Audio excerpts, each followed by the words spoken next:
I need to know where the kill switch lies, Hefe. The kill switch doesn't lie with Alvarez. El Putrino, the president, the guy that started it all, has been fucking shafted, Donald Trump style. This guy has been kicked out of the president seat, and it was absolutely sickening. Easy stabbed him in the back, and he also managed to stab Bishop while ejecting Alvarez from the president seat. That is just one of many things that happened in an action-packed episode of the Mayans MC. I would have to say one of the best episodes the Mayans has ever produced, and not really from a standpoint where, you know, the writing and everything made sense. It was more just the amount of shit that happened. It's like there was so much stuff happening that it was impossible not to, like, enjoy this episode and be intrigued with what was happening. Like, we literally had almost every character in the series involved, with people returning, with people we thought were dead. This had everything,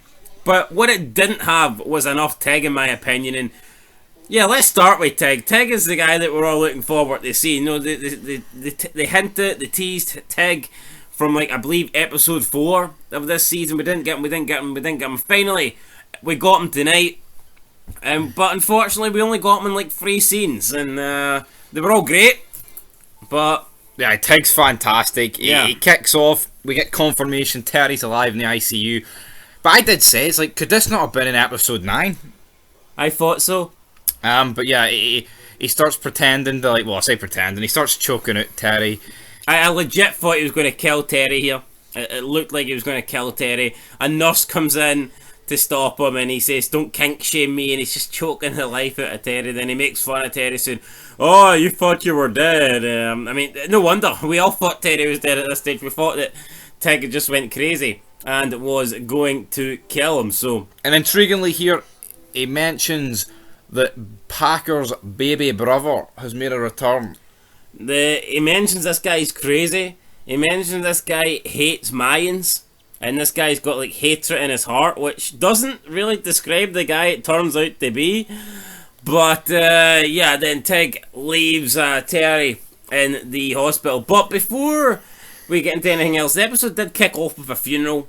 A funeral for Coco, and it was like, is this really the way you want to kick off the finale? I mean, Coco died 5 episodes ago. Yeah, it's not fresh. I don't understand why we're just getting round to having his funeral now. Angel pretty much kept this distance from the funeral. Everyone threw some dirt in. Letty basically ranted on the club, saying that none of them deserved Coco. None of them deserved a junkie that was willing to, you know, turn his back on the club. This is a guy who, if you remember last season, stole bricks of heroin from the club. Yep. I mean, he was a junkie. For ISACC? Yep, I mean, yeah, when the club needed him, where was he? He was nowhere to be seen. This just seemed forced, though, to give Letty a bit of empowerment against the club, didn't it? Jobbed out his daughter, you know, was mistreating her, selling all her shit to fund his habits. I mean, I like Coco, but I do think they buried his character in season 3. I think they butchered it. And he didn't really get to redeem himself, in my opinion, this season. I don't think he done anywhere near it. Well, he fixed a broken window. Yeah, literally. That's literally what he did. He fixed a broken window. window. Him and Gilly showing up in the premiere didn't do much for the club, did it? No. It literally did nothing. By the time they got in, the fighting was more or less over. Yeah, it's like, you've got all the Mayans here at Coco's funeral, but look at the amount of Mayans we've lost from all other charters, and all the other charters hate Santa Padre. Well, they don't hate Santa Padre, but there's still a lot of bad blood there. So why the fuck are they having such a big funeral for one guy? It just seems so forced because the show's Santa Padre, and that's what we'll do, doesn't it? Yeah, yeah. Like, what about Conche? Yeah, fucking president. Where's his funeral? No, I mean, I just don't like stuff, and he died recently. Taza, not in this episode. Taza, not at the funeral. Again, it just doesn't make sense to me why he wouldn't be at the funeral. Hope also not at the funeral. Hope also not at the funeral. Angel was at the funeral, yet none of the Mayans seemed to say to him, like, why are you so distant? Why are you not joining in? He wasn't even carrying the casket, which, you know, Coco's supposed to be his best friend, and I get it, he slept with Letty, probably embarrassed, maybe told by Gilly to stay away, but you see the rest of the episode, and there was like no animosity really shown between Gilly and Angel. So I don't. I know, and we've seen that in like last couple of episodes after that scene. Didn't even acknowledge it, but we do cut to the next scene, and we have JJ and Easy. This story arc is put to bed here. Easy gives him an ultimatum, basically says, "There's 80 grand in this bag here, and you can have it if you help me eliminate someone. If you take care of a loose end." JJ's like, "Sure, what is it?" Easy points the gun at him, and he goes, "It's you." And at this moment, you just knew that JJ was fucked. But, I mean, shouldn't JJ be smarter than this? This is a guy that essentially... Now, he says he would never have done it, but he did essentially say to Easy that unless he helped them and gave him a job and helped them be able to, like, provide for his family, he would rat him out. So, what did he honestly expect Easy to do? Easy, realistically, if we're talking from a logical point of view, would have dropped this guy a few episodes ago. Like, why would he even let the guy be able to take the gun out the bag? Yeah, I mean, it just made no sense to me. I mean, he was willing to drop Gabby without even trying to negotiate. Like, I mean, he didn't. He said, all he said was, "Oh, you can't do that, it's Angel." And then, can she? Fucking white can she? But for some reason, he was reluctant to just shoot JJ, even though JJ was holding information over him. So he says there's 80 grand in the bag. He points the gun at him. He says you can shoot yourself and the 80 grand will go to your family, or I can shoot you and you get nothing. Your family gets nothing. Your family, well, go poor. And JJ says that he ain't a dog. JJ says that in prison that Easy survived because of him. He made Easy into the person he is today, and Easy agreed and Easy acknowledged that. Easy said that's why he's given them the choice. JJ didn't think it was much of a choice, and you know what? I've got to agree with JJ here. At the end of the day, I mean, he might be. There's no guarantee that if JJ shoots himself, Easy's going to give that money to his family. There's no contractual agreement. Because, I mean, we've seen that Easy's word doesn't really mean shit these days. I mean, earlier seasons, Easy, yeah. But not this season, Easy. This current Easy, would you really, trust him take his word to give that money to JJ's family? His word is his bond, I wouldn't. So to speak. Nope. Plus, yeah, JJ's family might be gaining 80 grand if Easy's telling the truth, but they're losing their father.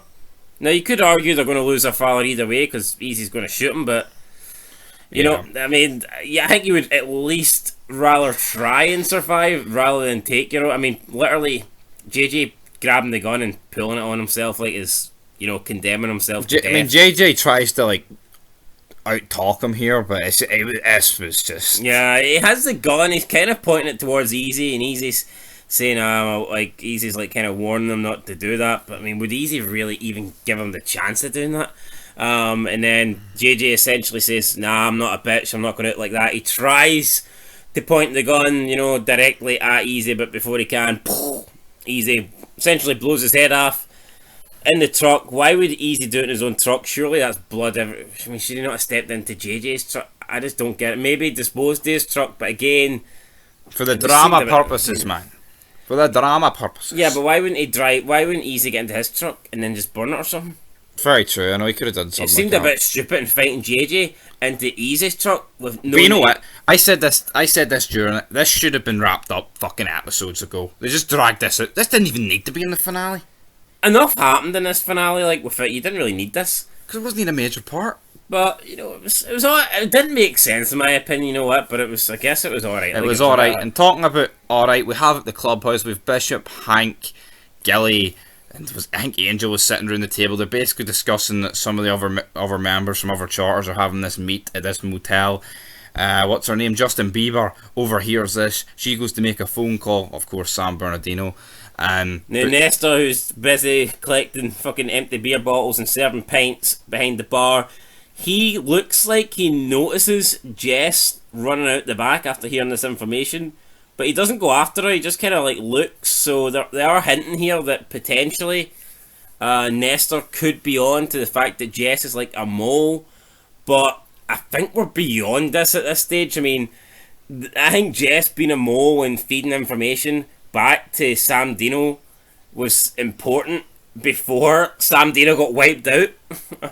But does it really matter now? I don't think It really, Jess is... I do get your point, but at the same time, looks like San Bernardino are making a revival later on in this episode, aren't they? Though. Well, I mean, We'll get to that though later. Well, not really. The guy wasn't San Bernardino like. He had San Bernardino on his patch, Isaac. It didn't. No, it was looked like you should. Said Okay. San Bernardino. It said. Oh, okay. Damn right it did. There he is. But we then have, I actually think, one of the better scenes of the episode. We had Creeper confronting Cody. It lasted about a good 5 minutes. Basically, she goes on to explain about how one of the brothers is a rat. Basically, goes into detail, actually quoting stuff from incidents going from the pilot episode right up through. So we thought initially it could have been easy, but the fact that detailed stuff completely later on, after he already opted out of his agreement and Potter wiped everything clean.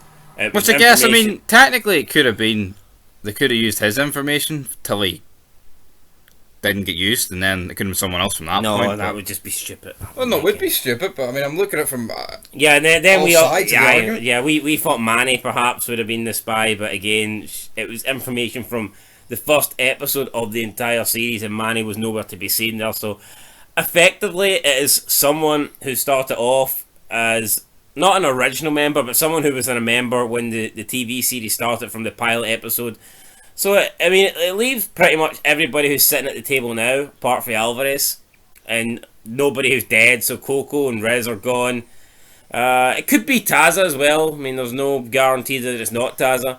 But the mole is either going to be Taza, Hank, Angel, Gilly, Bishop, or that's it. That's it. It's the Charter's fucking Finn.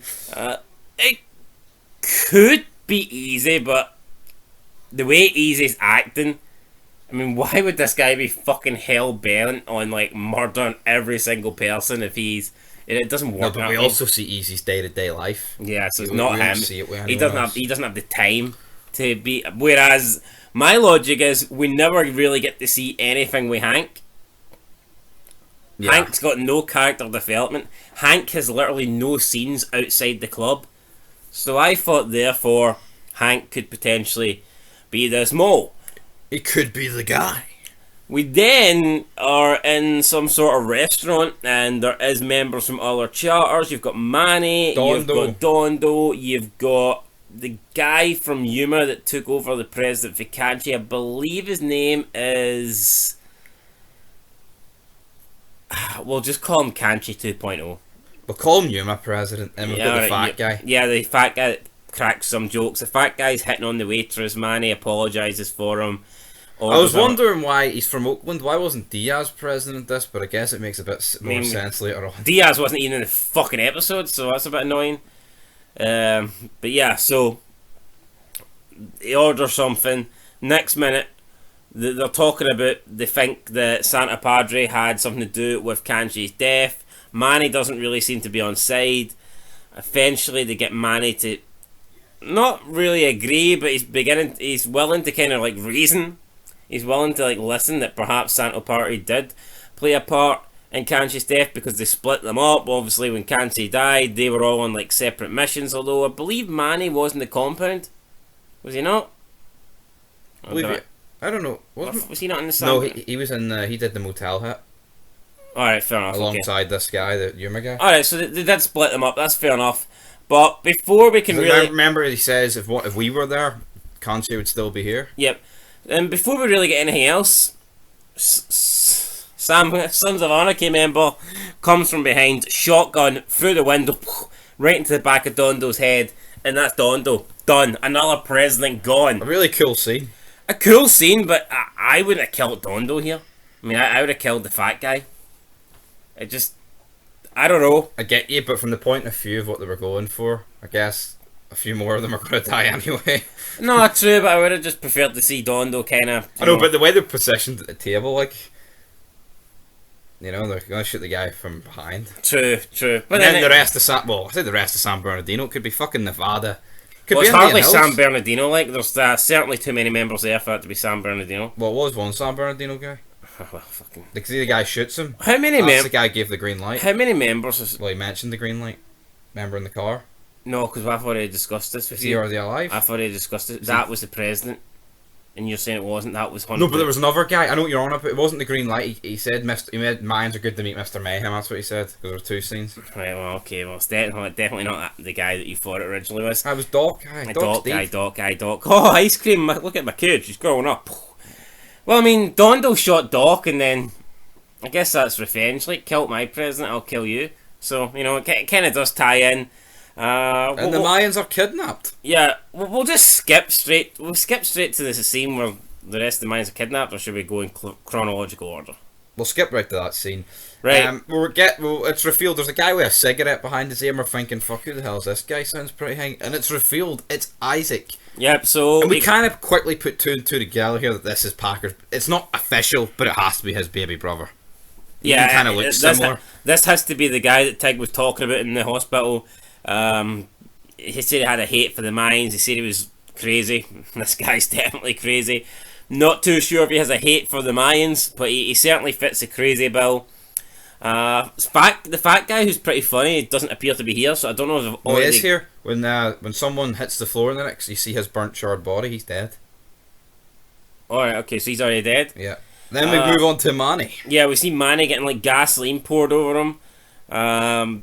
He says basically you came into this world screaming, you're going to go to this world screaming. I didn't think Manny's going to die here because he's played a pretty big part. I didn't, but you know what, I like that. You know what, too many times shows checking it. There's scenarios where people just need to die, and this was one of them. Yeah, I mean, realistically, how would Manny have survived this? Manny says that he's going to find him in an afterlife, essentially, and if you believe in that shit, and he's going to kill him. ISACC doesn't really believe him. ISACC then lights a cigarette, has a smoke, and pops the cigarette at Manny, and the Manny lights up in flames. He gets up, runs a bit for a wee bit, then falls and dies, and that's Manny. Definitely, because he's like, his arms are tied. Yeah, he just fucking hits the deck. And then we've got the Yuma president left, and he's like, well, it's your lucky day, I'm keeping you. He says, you want to die? And he's like, no. So he says he's going to keep him and send him back to send a message. Is that not a bit weak for this guy, though? Yeah, I mean, he should have went out in his shield, like, he's a fucking president. I mean, he's just basically... I mean, he could have just made him look like a bitch and then killed him. Yeah, he's but just... interesting enough, word of this doesn't get back this episode. Yeah, so we don't know what happens to this guy, the Yuma president. We don't know if he is spared or whether, you know, he does get killed. We don't know, but he's basically... I mean, can't really call much a president, can you? Like, no.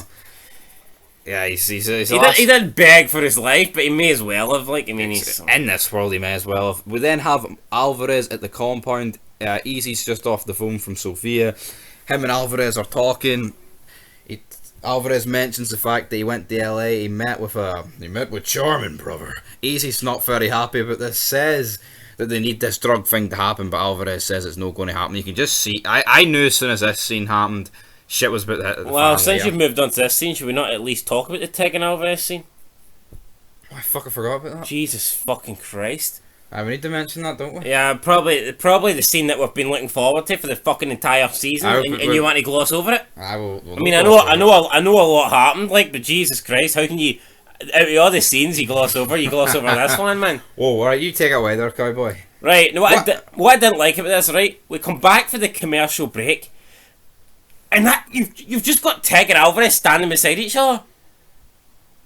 Like, what the fuck? Not even you see one of them come in a motorcycle. Not even like the handshake or oh, hello, brother. The show comes back on for the break, and they're just both like standing at mid conversation. It was like, I don't know. Should they not have did it? Like, would you not shoot it like? With like Alvarez or like smoking. Yeah, say Alvarez is smoking a cigar, stand there. Then the next minute you see a bike come in, and then the bike stops. The helmet comes off, and it's Tig. Then you go to a break. But no, why they probably did that? No, is that not what you do? I know you do. I get that, but they probably did it like this because they already introduced Tig with Terry. I think if they didn't do that, they would have properly did it here. But that's why. Yeah, but you didn't know that Tig was going to go meet with Alvarez, did you? Well, from the promos, like fuck we. Yeah, no, but I mean, we didn't meet with Tig, I've been worried. I know, but based on Tig's meeting, the conversation with Terry, he didn't say right. I'm away to meet this beaner here, Alvarez. King Beano, you know, I know. King fucking Lawnmower. We didn't have the meat, and it was great. Funny. Alvarez was talking about how he's kind of, you know, done in this life, and that he's met a good woman. Tig says he doesn't like good women; he likes bad women. Alvarez says he knows what kind of women that Tig likes. Tig says that Alvarez hasn't turned Old. he hasn't turned into an old man. He's turned into a good man. We mentions here of his son as well, which I liked. Yeah, Alvarez kind of says he never really got retribution. I don't know if he's hinting it he wants happy, or because Tig brought up his daughters, and Alvarez brought up Tig's daughters, but Alvarez says at least you got your revenge, you got what do you call that word? Retribution. No, Revenge? What? No. Retaliation? no, What? Peace? What the No. fuck are you going for? I think it begins with C. Comeuppance? No, it doesn't fucking matter. You go. Aye, but I like this, but maybe with Alvarez, it's like, it's showing the fact he's changed. He's alright with it. You know, I don't think, I mean, we did make fids on it, of course, but I feel like, He didn't seem alright with them. yeah, I know, but I feel like with the way this episode's went, I feel like Alvarez ain't gonna get much fucking revenge or retaliation, or the C word that we just can't find. But what I liked with this, Tig goes on to explain the real reason why this war kicked off. He mentions Montez. Alvarez says he likes Montez. First, Alvarez was like, we talked about the war started because we, you know, drove into your territory without a. I mean, let's be real here. Does Alvarez He showed up in Bordeaux. Does Alvarez really believe that the Suns are willing to wipe out the entire fucking Mayans because They drove into territory. yeah, without giving a heads up? I mean, come on. Yeah, and besides, like, It's not like the small fucking. Remember the small boys? It's not like they fucking wiped out all every charter, like, because they drove past their relocation. But this was brilliant. Tig reveals the whole patch thing. Alvarez says he likes Montez. Tig turns around and goes, well, actually, I was pretty impartial on the guy. Buries him, like. Yeah, so you know, Tig needs to never change. Like, Tig is fucking epic. But yeah, no, we didn't actually get to see much of him, which was really, really disappointing. This is it for the Tig stuff. Yeah, Tig's like, you know, we can't let this go. Essentially, It's what we do. I may not have liked him, but he was still a brother. So, yeah, nah. Tig then kind of Tig and Alvarez, like, you know, they have a handshake, and If it's peace, it's peace. But if it ain't, next time we meet won't be so peaceful. yeah, Along and those lines. yeah, it was, you know, it was good. It was. I don't think it lived up to what we were hoping it would. Like, I mean, in my opinion, I enjoyed the scene, but yeah, I was kind of wanting more. I don't know what I wanted more of. Like, but whether it be a longer Tig scene or discussing more stuff, I don't know. But I just wanted more from Tig in this. I just think, see, when they say Tig's coming back, I didn't believe we fought 2 scenes all season. That's what we got. A scene with Terry, and then a scene with I'm kind of worried Alvarez. about. I mean, I think he will be in season 5, but they've kind of just got him in to kind of reintroduce Isaac in a way, Yeah, to put him over. yeah. And I'm hoping that's not the case. And I feel like with the way the way it ended, I feel like the war is going to brew on and shit, and that he will still appear. He said if the writing's good, he'll come back. I doubt he came back for a cameo. He'll be in season 5 to a degree. He will, but will he be a major part, or will it be, again, maybe similar to this, where he has, like, the odd scene in a couple of episodes, you know? Yeah. And now back to the scene I mentioned about 10 minutes ago. Easy confronting Alvarez, not too happy about the whole drug shipment that Alvarez ain't agreeing to. Alvarez says, you got to stop fucking me around this. Alvarez says, Easy says they killed Coco, and we get it, right? They killed Coco, but I mean, all our Mayans died as fucking well, right? Yeah, like, see if Santa And Padre see- was see- using that logic of, look, they wiped out those people in Oakland. Yeah, Stockton can say, "Aye, well, you killed Ramos, so we'll kill these all." Do you know, like, I get it, right? They killed Coco, and you're upset about that. But how many people have Santa Padre killed? Alvarez responded to this, says, we killed many of their Cocos. Easy didn't like this. He went, there only is one Coco. I mean, Alvarez's point was... Why is Easy so up Coco's ass? Alvarez's point was, look, they killed Coco and we hit them back harder. Maybe we should look for peace now. Alvarez is responsible here. You can tell that, you know, he's been in the club a long time. He knows it's bloodshed and what does it really get you? Absolutely nothing. He wants to find peace with some Alvarez Sons is of looking Anarchy. at it from a logical point of view. They're kind of even at this point. Yeah, that's his point. Like they attacked them, they killed Coco. The Mayans hit them back harder and killed more people. So Planche's dead. You know, at this point, live and let live. Exactly. As someone would say. Easy very pissed, takes off with Sophia. And then we get a really retarded scene where he's driving. Sons show up. Yeah, this was shocking. So, he's driving with Sophia. Sophia's on the back of the bike holding on to him. This car speeds up behind them. It's the sons, two people in the front, one person in the back. He opens down the window. He's got a clear shot, and he somehow misses. Now, I'm not saying he should hit easy here, but how Sophia doesn't get shot in the back, I just do not know. Then Easy tries to drive away, speeds up a bit to avoid them. There's a truck coming. The truck tries to move it the way. It slides. The trailer essentially detaches from the truck and is in midair. The sons in the car try to avoid the truck, so they swerve out the way, and the car kind of ends up underneath the trailer, and then the trailer tips over. And it half crushes the car. Yeah, so I don't know if it kills them, but it traps them They're inside. still half alive. They're half alive, but supposedly badly injured. Easy just gets off his bike and shoots all three of them. I get it, right? It's to put Easy over a bit more. He's just wiped out three sons, but it's how bad are these three guys? Yeah, they lived their whole life for this. The most botched hit of all time. Yeah, it's I mean they live 50 years just to miss a shotgun shot and then get crushed by a fucking trailer, then get shot by Easy multiple times. I mean, it's imagine that's what you live your life for. I mean, yeah, I get it. We could die, and then right now, I mean a big fucking ship could fly into our house and kill it. Oh, I don't know. A flying ship. A meteor or something, right? A meteor. Could fly into our house and people go, well, you know what, you lived 20 odd years, whatever, to 31. 31. To die like that. But I mean, come on. I mean, this is embarrassing. I know people die all the time, but I've never seen a worse. I mean, actually, well, the Sopranos one I showed you in The Sopranos was pretty true, bad. but I mean, you seen this in the trailer, right? You thought, oh, this is going to be a cool scene. There's people chasing after Easy. There's people shooting at Easy.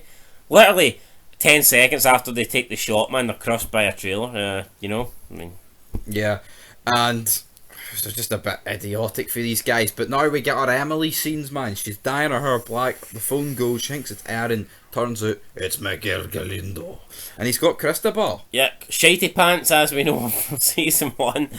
He basically just wants her to return home, but how's this going to work? Galindo says he forgives her. Easily like, what did you do, my sister? Galindo doesn't answer. I guess that means Erin is dead. I thought maybe it was Louise that died in the last episode, and Erin maybe shot Louise. But it would appear that the shots are. I would say the shots were. I mean, there is no proof that Erin's dead, but it's looking that way. It's definitely looking that way. So let's just get right into the next Galindo. But what you could say is we never seen Louise either. I know, but he's a jobber. We don't need to see him. No, true, but maybe she killed him, and then Galindo was outside, and then he went in. Well, we don't know, right? Do we really care? That's a big question. I mean. So, Galindo, we get Galindo. He shows up at the butcher shop. Felipe was mid-spiritual. Well, no, there's a lot of stuff that happens before that. Well, Galindo? I think we just covered Galindo stuff here. Well, Galindo says to Emily, "Come home, I forgive you." Emily starts to freak out. Obviously, she thinks her sister's died. Her son's been. I wouldn't say her son's been kidnapped. I mean, his father's taken him back. She kidnapped him first. Yeah. So yeah, the father's got custody, which I guess maybe not people don't like fathers having custody, but you know what? I mean, Galindo's probably more suited, isn't he, to financially more stable to look after his son. But also, if Galindo, right, say she is dead, Aaron, is he really expecting Emily to come back and live a normal life? That's probably not going to happen. He says that she forgives Emily, but he seems to be forgetting that Emily wanted away from him in the first place. So, it doesn't really work that way. Then we had a scene with Angel returning home. Adelita's playing with the baby or whatever. Angel picks him up and the baby's drinking, and Adelita complains, "Oh, you're going to get him wet," and it's like. Anytime I see scenes with these two people, it's almost like Adelita doesn't like Angel spending time with this kid. That's what I feel watching it. It's always like she wants the kid to herself, and she's patronising fucking Angel. Is Angel not allowed to be a dad? What is it? I mean, I know I think you're lucky he's letting you fucking stay in the house. Yeah, I just don't understand it. Why? Even in the last episode, he's playing like, you know what I mean. He's playing with him and like pretending he's a fucking airplane, spinning them around, and she was complaining about that as well. It's like every time you see Angel playing with his kid, Adlita seems to be complaining, which I don't really get. Then we go to El Banquero. Last time we seen this guy, he was sitting at the bottom of a pool. And now we see him again. Sitting at the bottom of a pool. I don't know if we're supposed to believe that he's been sitting there the entire time and he's got like some mad breathing skills where he can fucking breathe underwater, or whether he just likes to attempt to kill himself on a daily basis. Who knows? But he pops up, he asks for a towel. There's some woman standing there. She kind of bends down with a towel. Turns out this woman's Adelita. She says that his sister has a message for him, and she slits his throat. Say hi to mommy and daddy. El Banquero kind of drifts away. I don't know if he tries to swim away or just the shock of getting his throat slit, and then he starts to fall underneath the pool and he drowns essentially. Alita then goes to the short woman, the midget woman. She's standing next to El Banquero's henchwoman, I guess, the one that used to carry the sword. Yeah. And the midget woman is like, right, let's get down to business. So it's three women. I don't know if they're trying to, you know, play some feminist fucking... But it's like, where did Adelita movie. find the time to like stop looking after the baby to fucking go down here? No, but can someone explain to me why? Have I missed these scenes where Adelita was involved with El Banquero, or like, did I miss this? When did Adelita even get involved in this? It hasn't been this season. It must have been last. I can't remember. And why is Adelita the one killing him? I mean, could literally anybody not have carried this out? I know. Like, they seem to just pull this out the fucking blue. And that's a lot of this show, though. No, I was shocked seeing it was Adelita. See, when I first seen it, I thought she looks like Adelita. But I didn't think it was Adelita because I thought, why the fuck? Why would Adelita be there to kill this guy? Exactly. But it turns out it is Adelita, and that's El Banquero dead. So, you know, another pretty big death. I mean, I predicted him to die this episode, but I think we all knew he was going to die. And while I think the actor was decent, and I think the character had potential, it's so underwhelming. I mean, it was just so underdeveloped. We never seen enough of him. You didn't see enough to care. He was in about 4 fucking episodes. I mean, he died, and we didn't care. Like, I just couldn't care less about the guy. Yeah. I mean, like, he came in last season with El Palo, then it was the whole Randall stuff, and then our mother died, and that's it. Then he had that scene where there was the two guys, and it's like, right, what's one he stole from me? But it was just like Miguel 2.0 from season 1. And then they almost like teased you're going to get a showdown between this guy and Miguel. But obviously he's dead now, it didn't happen. And this guy has a this guy's like, right, the LNG. Who's that deformed guy with the deformed head? Angel Rosario Jr. Aye. He's supposed to be like the hitman for El Banquero. So what's his role now that El Banquero's dead? Fucking burying marks on Twitter. And he makes it as if he's a big fucking character in this. I mean, I know, he's the fucking wrong. Your character's expendable. Your character's done. Yeah, so that's El Banquero dead. Right, Miguel, put your shoes up, Felipe. And basically confronts him. Emily goes in to mention Emily, how did you get my wife to conspire? Emily was not a part of it, man. She really wasn't. I did it myself. I fucking wrapped her like a meat parcel. How did you kill her? He says he strangled her, then he set her on fire. Miguel kind of believes him. He buys it, he's like, but there were sets of motorcycle tracks. Which Alvarez kicked away, but Nestor saw. Yes, I guess Still to this day, don't get that. I guess Nestor's loyal to Mikey. Mikey, I've been with you my whole life. I need to know, Nestor, who your loyalty lies. And then like Miguel pulls the gun, he's gonna kill him, but then you're just waiting. I'm waiting. And then Miguel's Felipe is like, you can't hurt easy in Angel. And he's like, why not? And he says, you know, I want them to feel what it's like to be an orphan. And then Felipe kind of just lets it slip out. I'm sorry, son, and he doesn't like spell they the are beans, your family. yeah, he says that they're family. He doesn't spell it out, but he confirms to Galindo that they're family, and calls him son. I'm assuming Galindo puts 2 and 2 together, and the last we see of these two is Galindo with a gun pointed at Felipe. I'm going to assume that Glendale doesn't shoot Felipe. I'm going to assume that they end up having a talk. Say he buys this, right, and they are his half brothers, which they are, but is that worthy of forgiving them of killing your mother? No, but at the same time, Dita wanted to die. If you remember, it was I know, but more is he going to buy that? Yeah, I totally get that. It was more like a suicide, wasn't But it? Like, him and Easy already have bad blood. yeah. Why wouldn't he? No, I get that. Like, I get that, but it could change when he finds that that's his brothers and it's his father. True, very true. But then again, would it? I mean, say if you find that you've got a brother after 30 odd years, if you've not grew up with him, like, would it really? The and it's connection, half brothers, not would the connection really be there? exactly.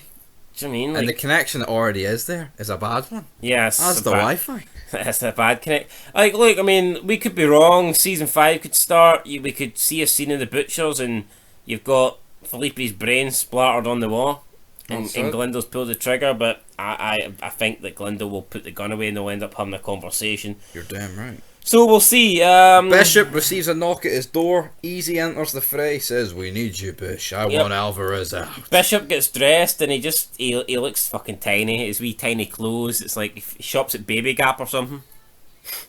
No, I'm not making fun of the guy, but he legit looks tiny. Even his wee legs, it's like legs that you'd expect to be hanging out a tree. He's got like wee sparrow legs, you know. It's like, I'm not saying to be president, right? You need to be a giant, but see when you see Clay, he's just got like this physical and even Alvarez, like I know he's short, but he's stocky. Like, yeah, and he's just got this presence, this sort of look. See Bishop, don't get me wrong, right? I think in the earlier seasons when you see him suit it and boot it, and he's got the cut on, right? He doesn't look that bad. But see when they started introducing these scenes where he was just waking up in the morning with his wee wife beater fest on. The one last season was the worst. And he's putting on his wee socks with his wee fucking skinny ankles. It's like, what the hell? I mean, this guy's he's built like a kid. I mean, you're goddamn right. You know, it's actually insane. And then it fades to black pretty abruptly. Yeah, but Easy essentially says to Bishop, "We need you to lead." He says that we need you back at the head of the club. I mean, Alvarez ain't going to cut Bishop being the kid that he is, got his hopes up like a kid on Christmas Eve's here. And then we cut to the clubhouse. We're about to discuss fucking business, aren't we? Yeah, business has to go down. We're basically discussing the war. Alvarez goes on to mention there is no war, the attack that was on you, Easy, wasn't sanctioned by Charmin, right? But see, at this stage, I can kind of see the other Santa Padre members' logic here. The VP was just attacked by 3 guys. Can he really take Charmin's word over? I know he just met with Tig. Alvarez seems to be sending a lot of fucking faith, like, Charmin's way. I get it, like, he's got a lot of history with Tig and Chibs, but come on. I do kind of see Santa Padre's logic here. Not to justify what they do in about 2 minutes' time, because Easy basically says, fuck it, he wants to go to war. And if Alvarez can't get behind it, then he'll do a kill switch. Yeah, but was there not Mayans attacks on Sons of Anarchy that weren't really sanctioned by Alvarez, or? I know, but I guess he gave the green. I mean, if you give a green light to wipe out a charter, like, what the fuck do you stop on? True. Well, Alvarez basically says, look, we ain't going to war. Easy is like, nah, we are going to war. We need this drug king as well. Yeah, we need the drug money, we need this, we need that. Alvarez says he doesn't want it, he wants peace. At this stage, I thought Alvarez would have brought up why they've been fighting in the first place. Cause he was about to, then Easy just like shut it down. Yeah, Easy. And explains the bylaw rule. Yeah, he basically drops the bombshell about the kill switch, where you can vote unanimously to essentially just kick out a president. That's funny, like Alvarez could have threw the book out and they could have just said Easy was bullshitting. Like, it don't exist, so Alvarez is like, I find this, you really want to do this? Easy's like, yeah. Easy says, look, that El Padrino, I want you, I want war. So we have a vote. Easy votes for war. Gilly then votes for war. Yeah, Gilly's like the one that just goes for it. Yeah, I think Gilly also basically is fucking really like rude to Alvarez in this, like, as well. I mean, they're hanging too much on Coco fucking dying. Yeah, I get it that Coco was his best friend, like, but how many people have died? Like, we can't, you have to forget Coco's not the only fucking person to die here.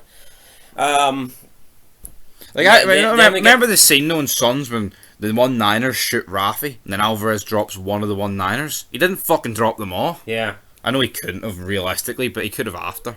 Fuck, we mentioned forgot this scene. Yeah, so then Creeper's like... He thinks about it. Undecided, and he's like, sorry, El Padrino, war. Angel's up next. Gilly brings up the fact they ordered a hit on your baby brother. Angel reluctantly agrees to it. But before they started the vote, Angel seemed to be like the only person that seemed to be like pro Alvarez at the table. Because I think would they not say like let him speak? Remember he said to Gilly? Yeah. Remember Alvarez was trying to speak and Gilly was like cutting him off. I don't know why Alvarez wasn't sticking up for himself more like, but Angel said let him speak, and then Angel was undecided. Eventually, he was like, sorry, El Padrino, I'm voting war. Then Alvarez didn't seem too bored because he had his trump card. He was like, Hank, where do you stand? Hank says that... No, this was like season 2 when Clay wanted retaliation. Bobby went, I'm the smart folk. No. And he fucking broke his heart.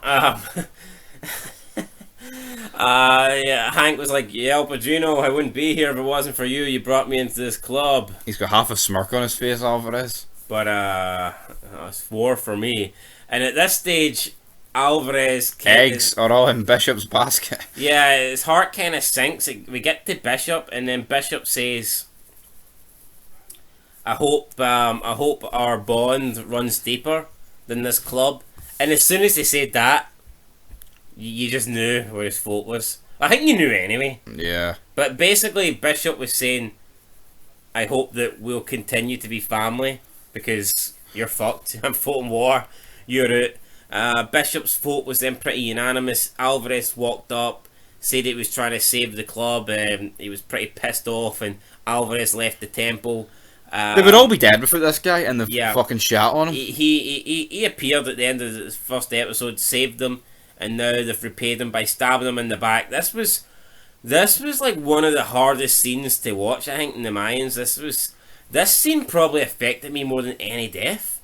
I mean, I can't really think of a death that I thought was sadder than this. I legitimately felt fucking awful for Alvarez here. That he is... I mean, it's his club, he's the leader, and he's the man that starts it all. And literally every member at this table is like a fucking rat.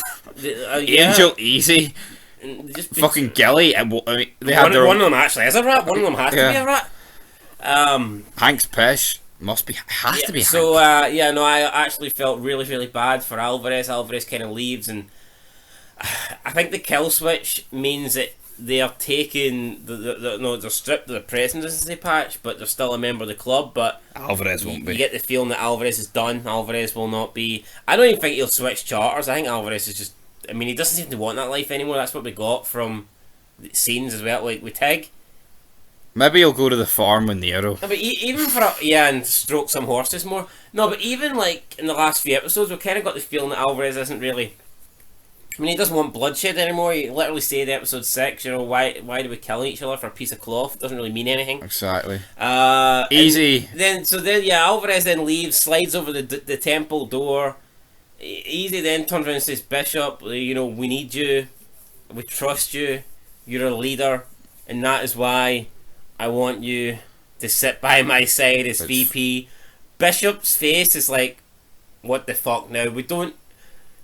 They alluded to when Easy met with Bishop earlier that Easy was essentially saying, look, Bishop, we need you back in charge. And that's what he alluded to Bishop, though. And I'm pretty sure that Easy has said to Bishop, look, you go with me, you agree with me in this vote, we get El Padrino and you regain the presidency. But no, what's very intriguing about this? The club was actually more against this than they were at any point against Alvarez remaining. They want that Bishop as president here. You've seen it in their face when Easy said that. Gilly was like, what the fuck? Creeper was like, what the fuck? Angel especially was like, what the fuck? I only really seen it from Angel, to be honest. No, it was Creeper and Gilly. As well? Yeah. So then Easy... Especially Creeper. Easy says, yeah, I need you to sit by my side as VP. Angel sits up, Easy sits up and sits down on the top seat. Bishop is like, what the fuck?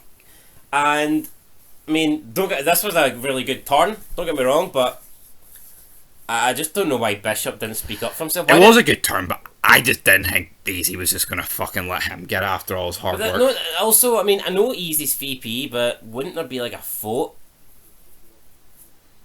I know, but maybe the kill switch is just like. But I guess since he's the highest ranking guy there, he gets to fucking decide.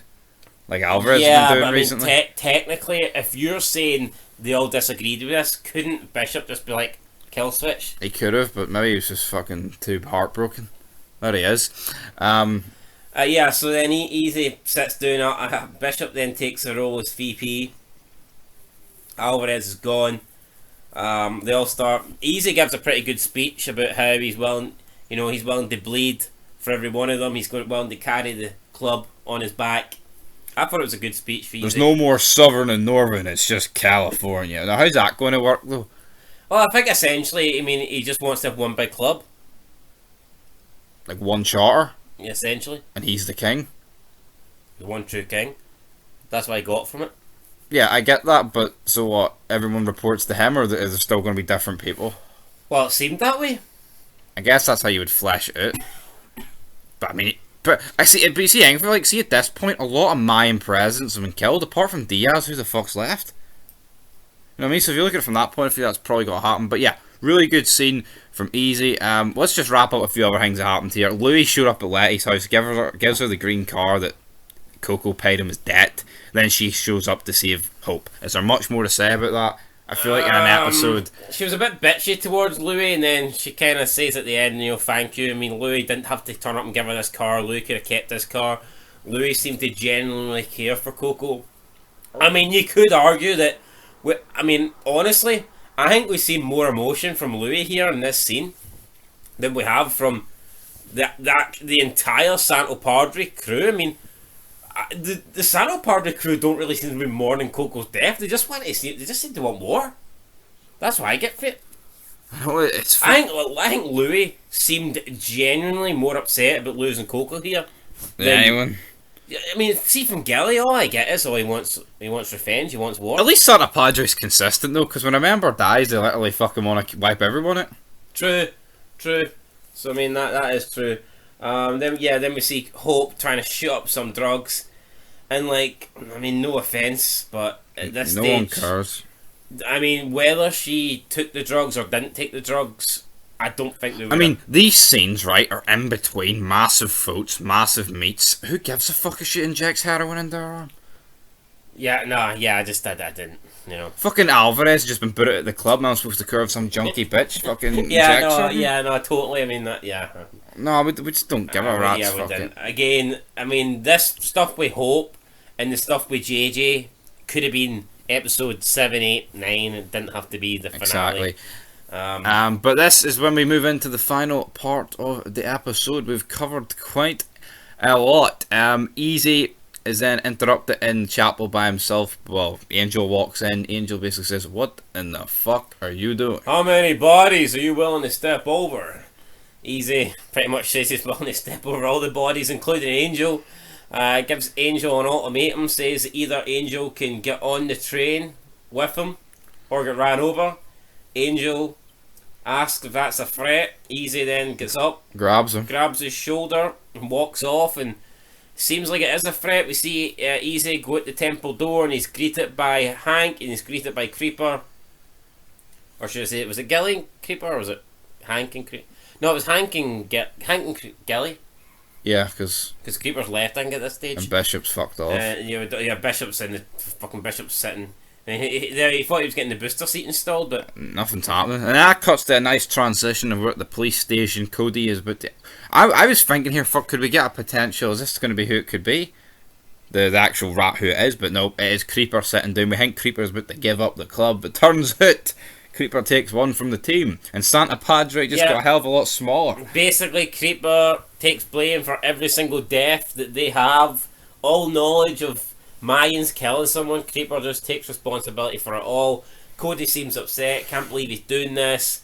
How's this going to last in court, though? Yeah, he can't be pinned to every murder. But he's basically taking the blame. He's basically taking responsibility for everything the Mayans have done in order to save his brothers, in order to not be a rat.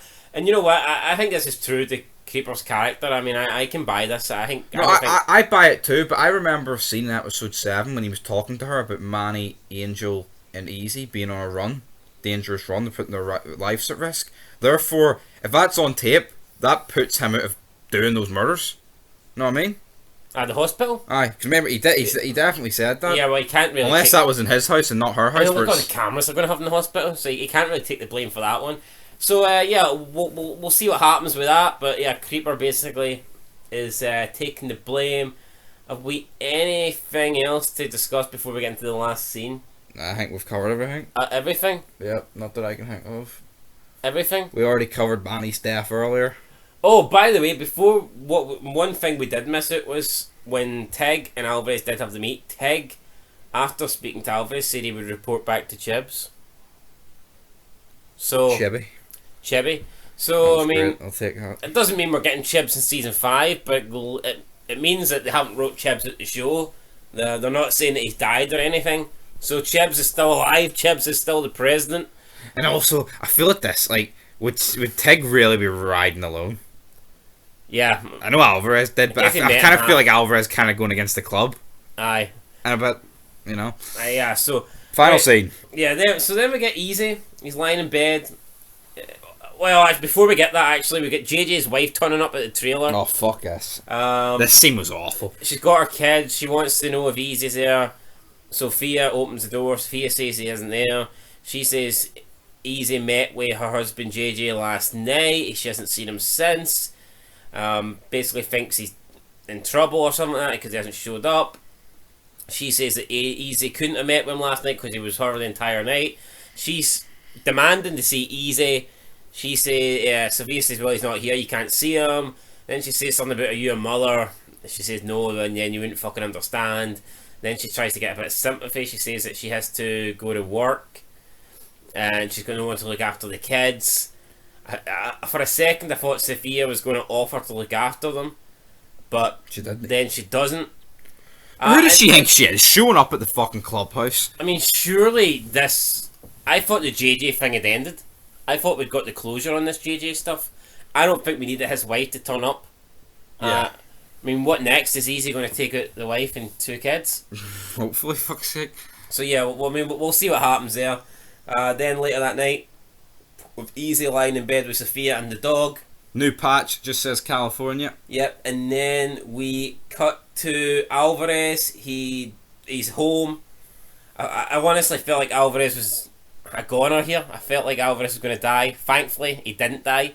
He just drove his bike into the garage. He got off his bike. He took off the cut and he laid the cut down on his bike. And this isn't the first time Alvarez has laid his cut down in this series. I mean, if you remember at the end of season 1, he laid his cut down and he's laid it down again. Although I do have a feeling this time the cut is off for good. Yeah. I don't think we'll see Alvarez returning. Certainly not to Santo Padre. I just don't think we'll see Alvarez returning. I think Alvarez is done. Hopefully I think we might get to see him. I don't think he's gone from the series, but I think his time as a Mayans done. Yeah, what's he gonna do though? I mean, he could take over another charter, but how would it really work? Like, you know, I mean, how would he get along with Santo Padre? It's not like there's... He leads a revolution against Santo Padre? I don't know. Nah, we've already had a civil war, even though it looked like at the start of this episode we were going to try and restart it again. Who knows? I think Alvarez is done. Then we cut to the warehouse. We see a masked individual with a hoodie up, dressed in black. He's got a can of gasoline. He starts pouring gasoline all over the drugs, and he then proceeds to set the warehouse on fire. So all that drug money that Easy was hell-bent on getting, that is all gone. It burns down in flames, and we don't know who the member is, or we don't even know if it's... To be honest, we don't know if it's a Santo Padre member. We're assuming it is, but it could be anybody at this stage. I think it's only 1 or 2 people. Like, I think it's only Angel or Galindo. Why would it be Galindo? The shit on Easy? I don't know. I don't. Why would it be any other member? What other member would do it? Galindo was... Well, last we seen him, we had a gun pointed at Fleep, and you think he's just left to go and... Maybe. The shit on Easy's fucking hang. But I'm just looking at it, right? See like the body shape, it can only be Miguel or Angel. But... No, but hold on here. A lot of shit happens in this show that's fucking No, debatable. no, wait, hold on. Galindo, according to what he says here with Felipe, he already knew that Angel and Easy had a part to play in his mother's death. Why would he even agree to go into business with Easy in the first place? Well, true, but I'm just looking at No, it. so you think it makes sense after? I'd say Galindo is more likely than anyone else in the club apart from Angel. No, I mean, We actually, unless it's Mayan, the Yuma president, they kept alive. But then how would the Sons know about that? Yeah, I mean, you got fuck stuff like that again. and how would you know about that? Let's know that Yuma president. Let's rate the episode, right? Let's rate the fucking episode. What are you rating it? Well, let's rate it then. Go. Mr. Canopy Galindo is burning down. Well, it can't be Galindo, right? Why the fuck? Why would it make sense for it to be Galindo after the conversation he has with Felipe? He learns not. Like, the only new thing he learns is that it's his family, and that's what would cause him to burn it down. I know it's not Galindo. It's Angel. All right. You said the second most likely person is Galindo. See and refuse. You have to discuss, break down, react. What do you want to do? Just fucking pinpoint the obvious answer? I mean, you're the guy when you saw Manny burn alive, didn't even realise the fat guy was burnt beside him. All right then, you're gonna hold that against me? Aye, because you're the fat guy. Right, anyway, I'm going to give this episode an 8 out of 10. Wow. If it was structured better, I think it could have been like a 9 or a 10. Fucking long, man. But it's an 8 for me. Aye. What are you giving it? I'm gonna get a 9. A 9? I like that. I thought it was good. Shitload of stuff happened, fast paced. You know, lots of storylines going on. One of the better episodes I think they've produced. Probably, maybe in the top 5 episodes I think this show's had. Yeah, and yeah, you know what? It actually set season 5 up really well, but Creeper's done. They've got 5 members left. So it'll be intriguing to see where that goes. Well, you wait another year to find it. And sadly for us guys, that year starts right here, right now. Any closing thoughts on this hour-long review? Not really, no. None? No? Tired? Aye? I'm fine, huh? Aye, you're fine now. Ready to rock. Ready to rock for... Bring season 5 out tomorrow. That's what I say, huh? Aye? Yep. Yeah, let's go.